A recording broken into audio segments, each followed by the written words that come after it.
वृद्धों के दुश्मनों के बारे में बात करेंगे। क्या बात करेंगे? वृद्धों के दुश्मनों के बारे में। उनको जीरियाट्रिक जाइंट्स भी कहते हैं। ठीक है, तो सबसे पहला वृद्धों का दुश्मन है इमोबिलिटी।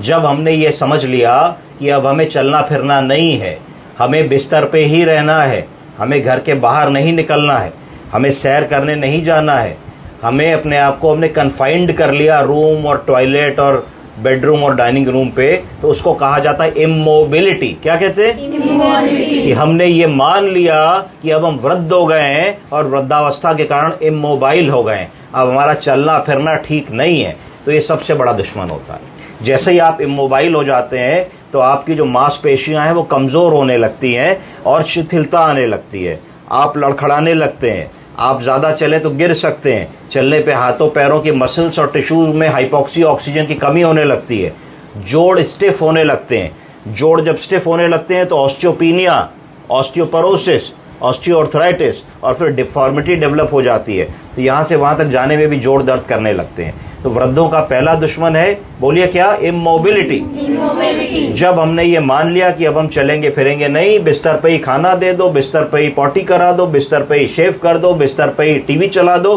तो वो हमारा डाउनफॉल वहां से शुरू है। तो हमें हर वृद्ध को ये कहना है कि बाबूजी, माताजी, कीप वॉकिंग, कीप गोइंग, जितना हो सके करते रहिए, हार मत मानिए, रुकिए मत, कीप गोइंग। तो पहला हमारा वृद्धों का दुश्मन हो गया इमोबिलिटी। ठीक है, दूसरा क्या है? दूसरा है इंस्टेबिलिटी। क्या है? इंस्टेबिलिटी।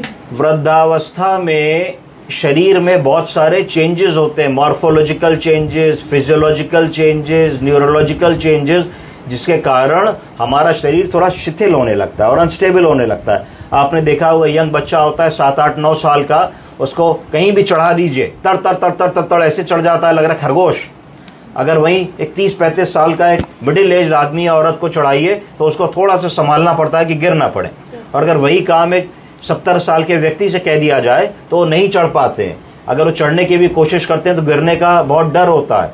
हो सकता है कि वो लोग उस समय तक आते आते छड़ी पे आ गए हों, वॉकर पे आ गए हों। तो इंस्टेबिलिटी, बॉडी पे कंट्रोल ना होना, कि एकदम से हम चलते जा रहे हैं, एकदम से गड्ढा आ गया तो पैर हमारा डगमगा जाएगा, हम गिर पड़ेंगे, एकदम से जा रहे हैं, किसी ने आवाज़ दी, एकदम से घूमेंगे तो इंस्टेबिलिटी हो जाएगी, नहीं कर पाएंगे। रात में बाथरूम के लिए उठे, नहीं समझ पाए, पैर किसी चीज़ में कारपेट पे या चप्पल पे लड़ा तो नहीं समझ पाए, गिर जाएंगे। तो दूसरा हमारा जो दुश्मन है वो इंस्टेबिलिटी। तो इंस्टेबिलिटी है कि नहीं, ये पता करने के लिए एक साधारण सा टेस्ट होता है जिसको गो गेट अप टेस्ट कहते हैं, जिसकी मैं अगली बार क्लास लूंगा आपकी, गो गेट अप टेस्ट।